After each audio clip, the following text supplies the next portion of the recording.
The Amazing Christmas Extravaganza by David Shannon. The Amazing Christmas Extravaganza. It all started with one little string of tiny white Christmas lights.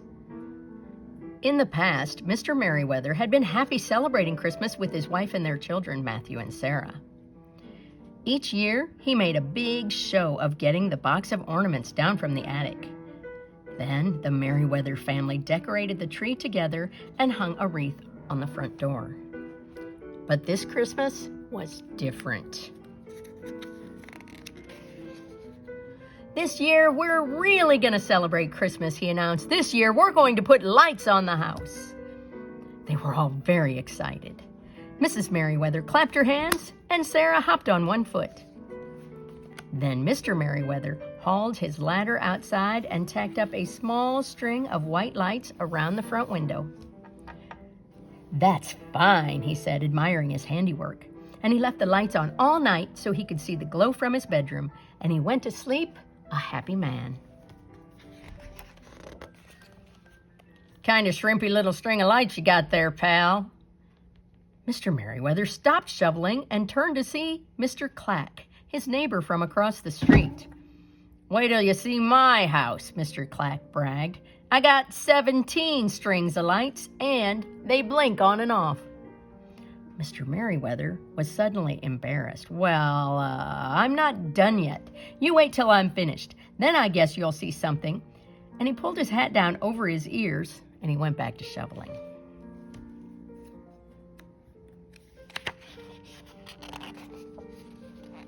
That afternoon, Mr. Merriweather gathered up his kids and drove the station wagon to 5 big department stores. And he bought so many Christmas decorations that he couldn't close the tailgate. He could hardly wait to get home and put them all up. "Can we really afford all that?" Mrs. Merriweather asked when she saw the decorations. "Course we can, honey," Mr. Merriweather said. "It's Christmas." That night, he peeked out his bedroom window and saw Mr. Clack staring up at his new display. And he chuckled to himself when Mr. Clack kicked some snow and stomped home.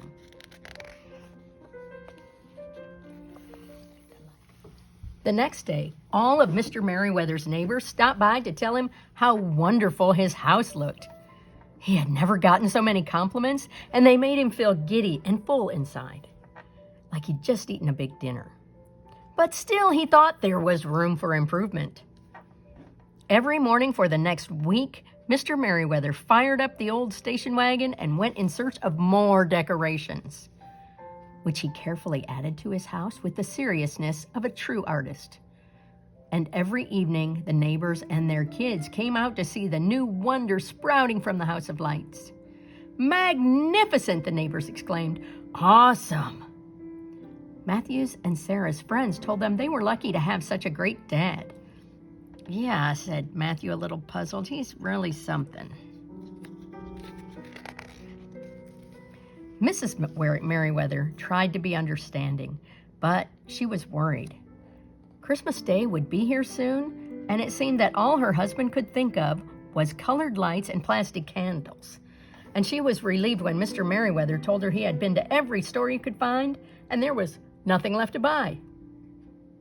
Then she heard the hammer banging and the saw buzzing in the garage. Several days later, Mr. Merriweather unveiled what he had made. "It's truly an extravaganza," the neighbors exclaimed.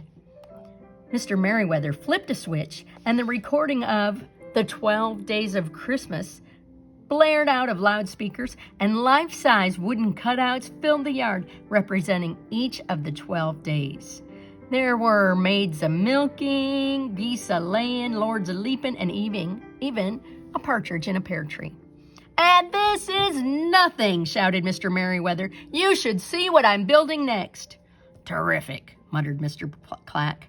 "I like celebrating Christmas as much as the next guy, but this is ridiculous." Mr. Merriweather was no longer thinking about Christmas, however. He was thinking about bigger, brighter, and more.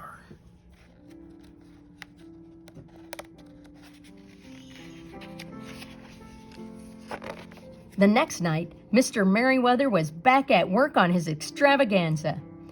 "You better come down now, dear," Mrs. Merriweather called up to him. "The children are in their Christmas program tonight."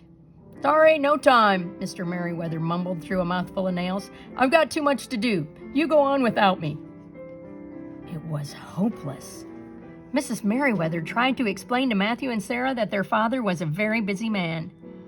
"I think he's gone a little wacko," Matthew said. "Hush," his mother scolded. "Don't talk about your father that way."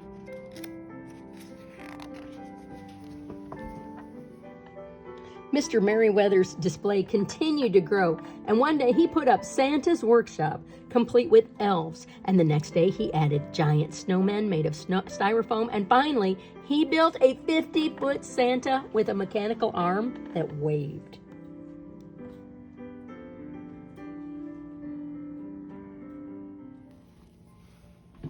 People from 3 counties away brought their children to see the now famous Merriweather front yard. But it wasn't so much fun anymore for the people who lived nearby. The extravaganza used so much electricity that there was hardly any left for the neighbors. Their Christmas trees were dim and dull, and their Christmas cookies came out doughy from ovens that wouldn't heat, and the noise from the sightseers honking and yelling was so loud that the annual Christmas caroling had to be canceling. No one could hear the singers. People visiting their families got stranded for hours in the tangle of traffic, and sometimes they just gave up and went home. Mr. Merriweather didn't even notice. He sat snugly in his brightly lit home, humming along with the 12 Days of Christmas. Finally, the neighbors decided something had to be done. On Christmas Eve, they held a meeting at Mr. Clack's house. "Let's call the cops," someone shouted. "Let's take him to court," shouted another. "Now, wait a minute," said Mr. Clack. "We don't want to look like a bunch of Scrooges." Just then, all the lights in the neighborhood went out. Up and down the street, everything was black. Everything, that is, except the Christmas extravaganza, which glowed brighter than ever. "That's the last straw," roared Mr. Clack. "I don't care what people think. I say we tear it down ourselves. Tonight." Everyone yelled in agreement, and they armed themselves with tools of destruction and swarmed over Mr. Merriweather's front yard, smashing, slashing, bashing, and trashing everything in sight.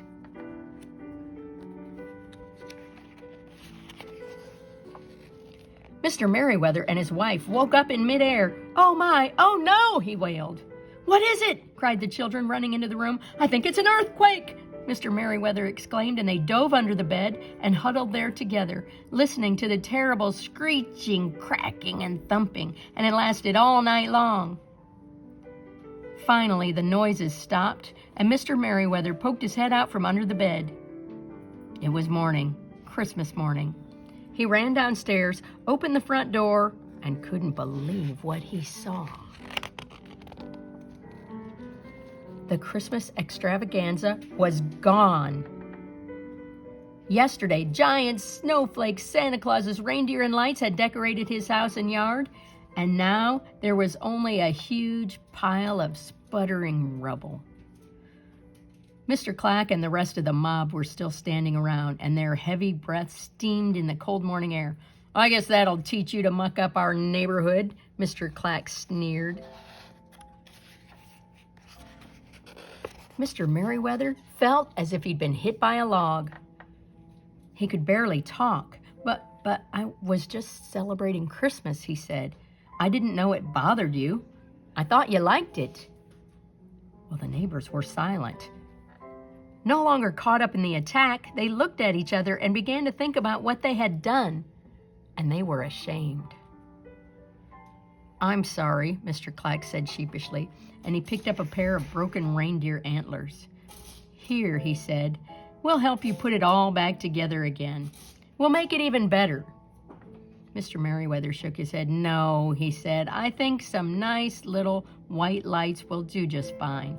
And he pulled the tiny string out of the smoking heap, and Mr. Clack and all the neighbors helped him tack it up around the front window. Mrs. Merriweather brought out cups of hot cider, and the whole neighborhood admired Mr. Merriweather's little string of white lights, his fine tree, and his beautiful wreath. You know, Mr. Merriweather, Mr. Clack said, that really was an amazing Christmas extravaganza. Thank you, replied Mr. Merriweather, but these are my real masterpieces, and he hugged Matthew and swung Sarah high in the air. Mrs. Merriweather took her husband by the arm. Don't feel bad, dear, she said. Everybody should be able to celebrate Christmas in his own way, whether it's with lots of lights or none at all. Yours just got so big there wasn't room for anything else. Well, I've learned my lesson, Mr. Merriweather said with a sigh. I guess I got carried away. I think everyone did, Mrs. Merriweather said, but I'm proud of you. I didn't know you were so artistic. Mr. Merriweather smiled, and he gazed at his children, his friends, and his big mound of junk. He noticed that several large pieces of wood were still in good condition. He wondered out loud. How many days till Easter?